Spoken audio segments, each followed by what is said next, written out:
Hey everyone, and welcome. Today we are diving headfirst into the absolutely wild, wonderful, and yes, sometimes super confusing world of Linux. Think of me as your personal matchmaker, here to help you sort through the dozens and dozens of different versions or distros out there. So, have you ever looked at a list of Linux distributions and just felt your brain kind of shut down? Trust me, you are not alone. There are hundreds of them. But don't you worry, because this is your guided tour. By the end of this, I promise you have a much clearer idea of which one might be the perfect fit for you. Okay, here's the game plan. We'll start with a quick intro to what the Linux universe is all about. Then, we'll meet the distros that are perfect for beginners. After that, we'll check out the modern, cutting-edge options, meet the build-it-yourself crew, and look at the super stable specialists. And finally, we'll put it all together to help you choose your perfect match. Sound good? Let's do it! So what even is a Linux distro? Okay, think of it like this. The Linux kernel, that's the core of the whole system, is like a car engine. A distro is the entire car built around that engine. You know, the body, the seats, the dashboard, the paint job, everything. Each distro is a complete operating system, and our job today is to find the car that best suits your driving style. First up, let's talk about the distros that are basically the perfect on-ramps to the Linux highway, especially if you're coming over from Windows or Mac OS. These are designed to make that switch as painless and smooth as possible. So, let's meet our first contender, Ubuntu. Seriously, if Linux were a world of cars, Ubuntu would be the Honda Civic. It's reliable, it's absolutely everywhere, and for most people, it's the very first one they try. It's just built to be dependable and easy to get going with. And when I say it's everywhere, I am not kidding. Ubuntu commands nearly 34% of the Linux desktop market. Now, what that number really means for you is something huge: community. If you run into any kind of problem, I can almost guarantee you someone else has already solved it and written a guide or made a video about it. That support is priceless. So really, the biggest selling point is that Ubuntu just works. You install it, you reboot, and boom, you have a working system ready to go. It's also backed by a big company called Canonical, which adds a layer of stability. But there's one little thing we have to talk about: snap packages. It's a way to install software that some people love for its simplicity, but others, well, they really dislike it for being a bit slower and feeling less open. It's definitely a hot topic. Now, if Ubuntu is that reliable Honda Civic, then Linux Mint is what happens when you take that Civic and give it a super familiar, comfortable interior. It's absolutely perfect for folks who want all the power of Linux, but with a desktop that feels just like the Windows they've been using for years. And this right here shows you the totally different philosophies at play. Ubuntu goes with the modern, kind of unique GNOME desktop. Think of it as a futuristic digital dashboard. Mint, on the other hand, gives you the traditional Cinnamon desktop, complete with a start menu and a taskbar, just like a classic car. And here's the kicker: Mint actively removes Ubuntu's snap system. Their whole focus is on making things as easy and familiar as possible right out of the box. Okay, let's shift gears. We're moving on to our next category.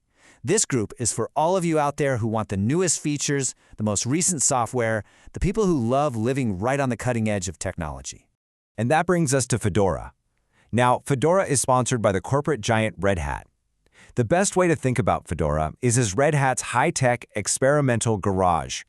It's where all the cool new technologies get tested and perfected before they graduate into the super stable corporate world of Red Hat Enterprise Linux. So Fedora gives you all the latest software, and it does it on a really predictable 6-month release schedule. It's got powerful enterprise-grade security turned on by default. And here's a fun little fact for you. It's the personal distro of choice for Linus Torvalds, you know, the guy who created Linux. If the man who built the engine trusts it for his daily drive, that's a pretty amazing endorsement, right? Next up, we have Pop! OS. This is what you get when a hardware company, System76, decides to build its own Linux distribution that's perfectly tuned for performance. We're talking gaming, content creation, software development, all the heavy-hitting stuff.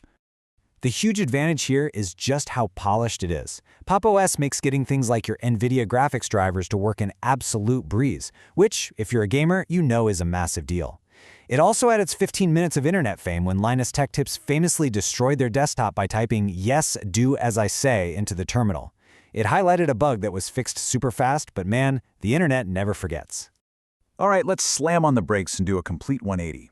This next category is for the people who don't want a pre-built car. No way.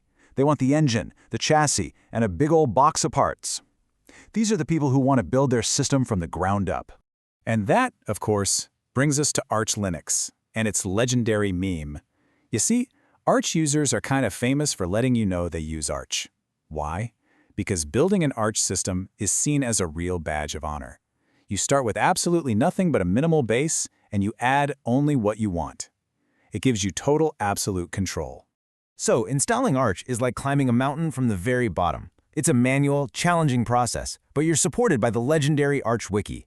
Manjaro, on the other hand, is an Arch-based distro that's like taking a gondola halfway up the mountain. It gives you a nice graphical installer and pre-configured settings, so you get all the power of Arch without that grueling, painful climb.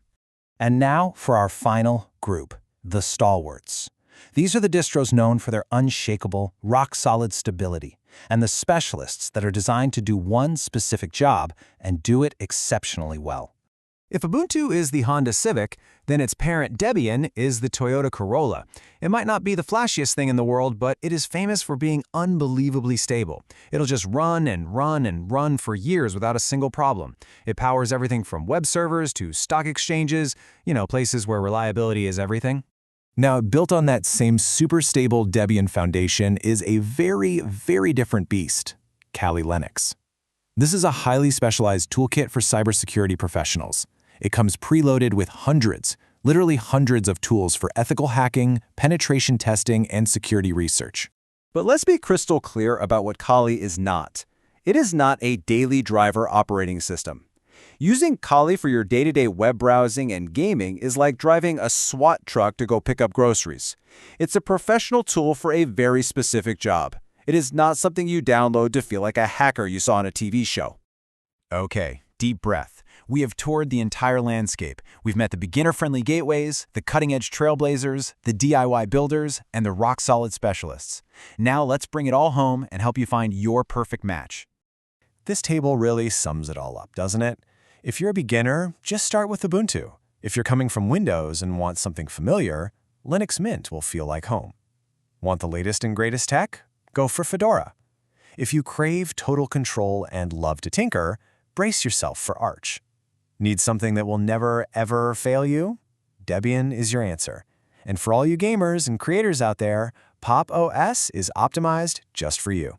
At the end of the day, there is no single best distro. There's only the one that's best for you.